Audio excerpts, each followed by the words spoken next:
Bismillahirrahmanirrahim. Assalamualaikum warahmatullahi wabarakatuh. Perkenalkan, nama saya Nilandari dari kelas PTIKD Prodi Pendidikan Teknik Informatika dan Komputer. Pada video kali ini saya akan membahas tentang program subroutine atau fungsi. Oke, kita langsung saja membahas tentang program subroutine atau fungsi. Nah, sebelum itu kita harus mengetahui terlebih dahulu pengertian dari subroutine. Subroutine merupakan salah satu teknik pemrograman untuk meningkatkan modularitas program yang dibuat. Subroutine dibagi menjadi dua macam, yaitu subroutine yang mengembalikan nilai dan subroutine yang tidak mengembalikan nilai. Dalam C++, kedua subroutine tersebut dijadikan satu, tetapi dapat diatur untuk dapat mengembalikan nilai maupun tidak mengembalikan nilai. Lalu, subroutine terbagi dua, yaitu subroutine fungsi dan prosedur. Fungsi dari pengertiannya sendiri yaitu suatu jenis pembagian program ke dalam bagian-bagian yang lebih kecil yang dinamakan subroutine ataupun subprogram, yang mana pada fungsi memiliki nilai balik ketika subroutine tersebut dipanggil. Lalu yang kedua, prosedur. Prosedur merupakan jenis pembagian yang sama dengan fungsi. Hanya saja pada prosedur tidak menghasilkan nilai balik ketika subroutine-nya dipanggil. Oleh karena itu, prosedur sering juga disebut sebagai fungsi tanpa nilai balik. Nah, selanjutnya ada pertanyaan. Mungkin teman-teman bertanya, apa sih fungsi dari subroutine sendiri?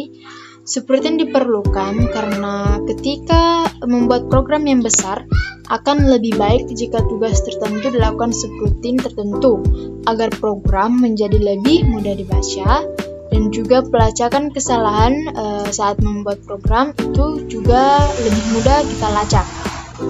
Nah, fungsi dari subroutine itu memiliki beberapa bentuk. Yang pertama, bentuk umumnya pada C++ dapat dilihat yang ini. Nah, yang in merupakan tipe data dari fungsi tersebut yang nantinya fungsinya akan menghasilkan nilai balik atau return value berdasarkan tipe fungsi tersebut.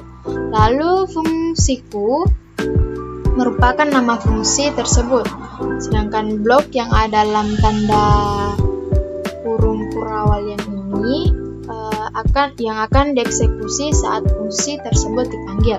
Lalu selanjutnya bentuk fungsi dengan parameter. Parameter bertindak sebagai variabel dalam fungsi tersebut. Parameter dibuat setelah nama fungsi dan berada dalam tanda kurung. Kita dapat menambahkan beberapa parameter sekaligus dalam satu fungsi. Contoh di atas yang ini kita hanya membuat dua parameter dalam function fungsiku. Selanjutnya ada satu buah contoh sederhana dari program fungsi itu sendiri. Yang ini mungkin kita copy dulu baru paste di dev C++ untuk melihat hasil outputnya.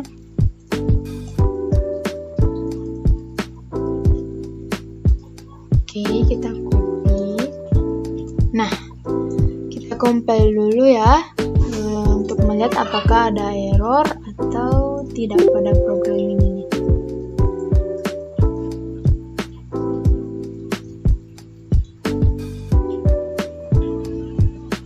Oke, tidak ada, kita running. Nah, hasilnya 5 cocok dengan nilai yang dimasukkan, yaitu 2 ditambah 3. Pada program ini saya membuat fungsi dengan penjumlahan dan mengerjakan penjumlahan 2 ditambah 3 dan ditampung di variabel hasil. Nilai balik dari fungsi ini disimpan pada variabel hasil. Fungsi penjumlahan kemudian saya panggil dalam fungsi main. Ketika program di atas jalankan, maka outputnya seperti yang ada di samping ini, yaitu 5. Nah, kita tambah lagi. Nah, selanjutnya contoh program fungsi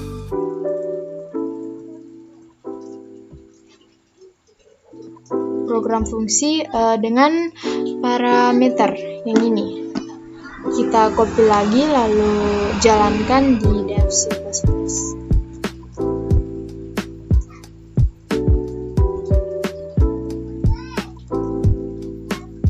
Nah, compile dulu.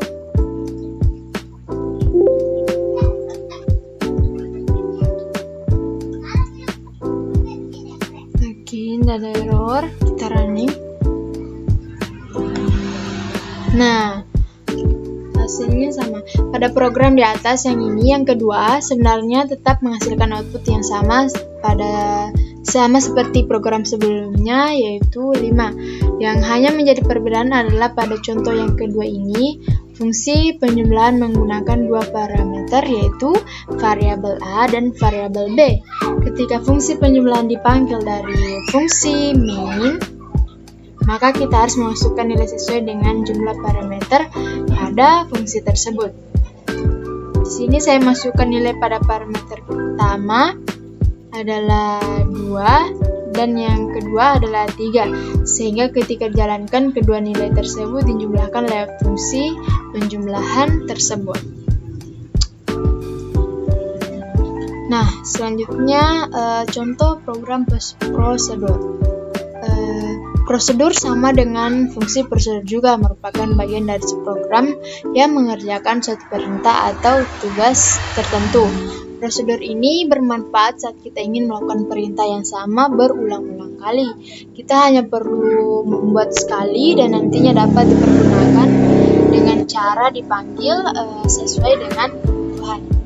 Nah, di sini ada contoh program prosedur. Kita copy lagi, lalu jalankan programnya di Dev C++.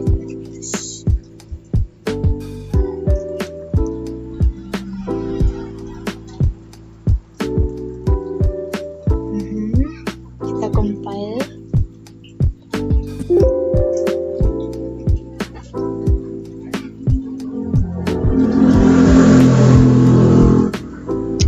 Oke, tidak ada error, kita running.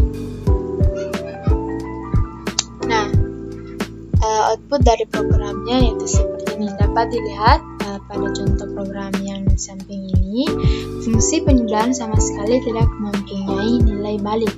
Tugas akan dijalankan lewat prosedur tersebut dan tetap perlu dipanggil melalui fungsi utama main. Nah, kesimpulan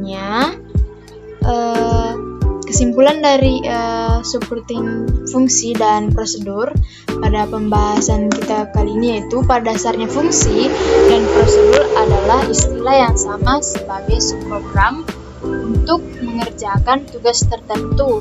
Namun, yang menjadi perbedaannya adalah fungsi yang dideklarasikan dengan tipe data, sedangkan untuk prosedur tidak. Fungsi menghasilkan nilai balik, sementara prosedur tidak.